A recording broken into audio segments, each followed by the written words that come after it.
Partiamo proprio da questo, la fatica che fanno i malghesi per queste produzioni.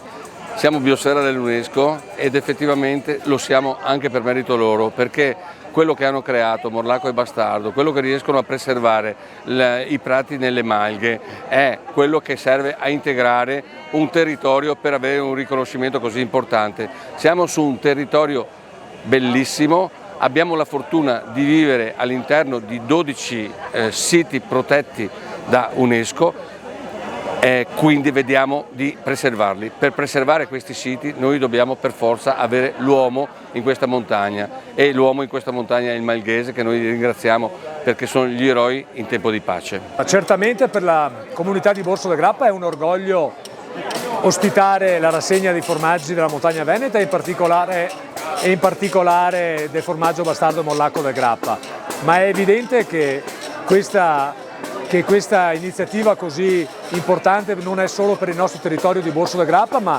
abbraccia l'intera produzione di formaggi di tutta la montagna e di tutta la montagna veneta. E siamo raggiunti a questa 26esima edizione, molto importante, con enormi sacrifici. Questa stagione è stata fortemente penalizzata da tanti aspetti, da tanti fattori. I malghesi però hanno sapientemente lavorato e dimostrato la loro competenza nell'offrirci dei prodotti di straordinaria bontà, e invito tutti ad assaggiarli e a gustarli, perché sono veramente il frutto del sacrificio, del lavoro, ma di una qualità straordinaria. Sì, questa è una manifestazione che dopo il lockdown si torna a ripresentare. Per la montagna credo che sia qualcosa di eccezionale. Oggi poi, no, con tutta la siccità che c'è, qui c'è anche questa bella pioggerellina. Dicevano un tempo sposa bagnata, sposa fortunata, e speriamo che anche questo detto del nostro Veneto possa essere anche per la montagna e possa essere per questa gente che lavora, questi malgari. Gente che fa una fatica, ma la fa volentieri, e gente che ha sposato questo, diciamo, mestiere, perché per loro è vita.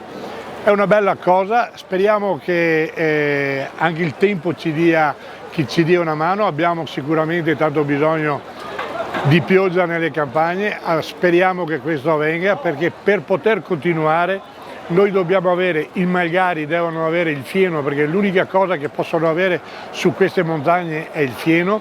Nella pianura ci sono le mediche, ci sono i mais per poter alimentare gli animali. Si presenterà una fine 2022 e naturalmente il 2023 con delle problematiche che le dobbiamo affrontare, e auspichiamo anche che la sensibilità della politica e dei tecnici regionali possa venirci incontro per continuare a mantenere quelle che sono queste tradizioni e queste bontà dei nostri territori. Banca Prealpi San Biagio non può non essere presente ad Aprolar in queste manifestazioni. Aprolar sta facendo un grandissimo lavoro a sostegno della zootecnia da latte, e soprattutto è importante la vicinanza nostra nei confronti di Aprolar, ma anche come in questo caso, in questa manifestazione, alle aziende agricole montane, alle famose malghe e i malgari, uomini e donne che ogni giorno si confrontano con i problemi del territorio e sono indispensabili per la tutela dell'ambiente e del paesaggio che ci circonda, oltre a fare prodotti di qualità che creano comunque un vanto per tutto il nostro territorio regionale.